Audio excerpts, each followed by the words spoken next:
Friends, आज मैं आपके साथ इकोनॉमिक्स का एक और टॉपिक लेके आया हूँ। टॉपिक का नाम है डिस्गाइज्ड अनएम्प्लॉयमेंट।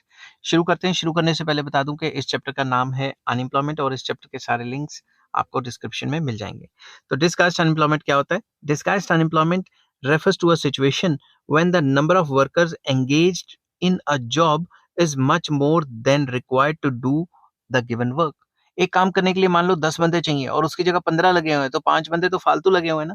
तो उसको डिस्गाइज्ड अनएम्प्लॉयमेंट कहते हैं, जिसमें जितने बंदे चाहिए काम करने के लिए उससे ज्यादा लगे होते हैं। ठीक है। Here unemployment is not open for everyone to see. यहाँ पे पता नहीं लगेगा कि कौन से बंदे काम कर रहे हैं असल में और कौन से बंदे काम नहीं कर रहे। वी कैन नॉट से हु इज अनएम्प्लॉयड। हम नहीं कह सकते कि कौन सा बंदा काम नहीं कर रहा। This type of unemployment is not visible but it concealed. It is लिखना था, बट इट इज कंसील्ड और हिडन। तो ये पता नहीं लग पाता कि कौन सा बंदा काम कर रहा है कौन सा नहीं कर रहा। It is not possible to identify as to who is unemployed as everyone seems to be employed. हर कोई छोटा मोटा कोई ना कोई काम कर रहा है, तो हमें ये देखना बहुत मुश्किल है कि कौन सा बंदा काम नहीं कर रहा।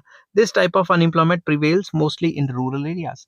ज्यादातर एग्रीकल्चर सेक्टर में ये काम होता है, क्योंकि जॉइंट फैमिली बिजनेस होता है, तो वो हर कोई कुछ ना कुछ हल्का फुल्का करता रहता है और सारे दिखावा भी उनमें में से कुछ बंदे दिखावा कर रहे होते हैं कि हम काम कर रहे हैं, मगर असल में वो काम नहीं कर रहे होते। तो पता लगाना बड़ा मुश्किल हो जाता है।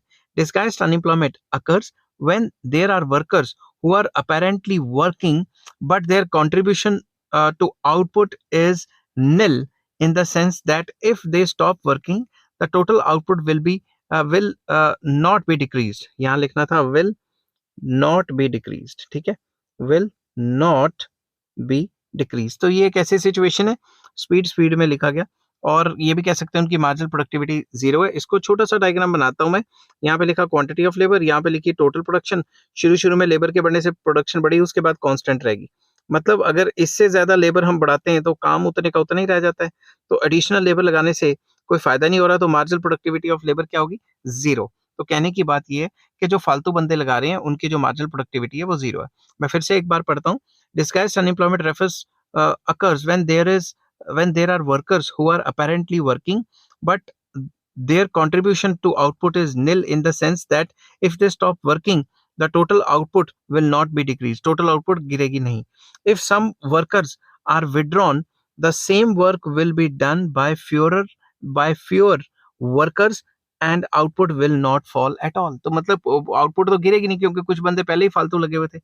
Disguised unemployment is predominant form of unemployment in the agriculture sector of developing countries। तो जो भी डेवलपिंग या अंडर डेवलप कंट्रीज होती हैं उनके एग्रीकल्चर या रूरल सेक्टर में ये चीज ज्यादातर पाई जाती है।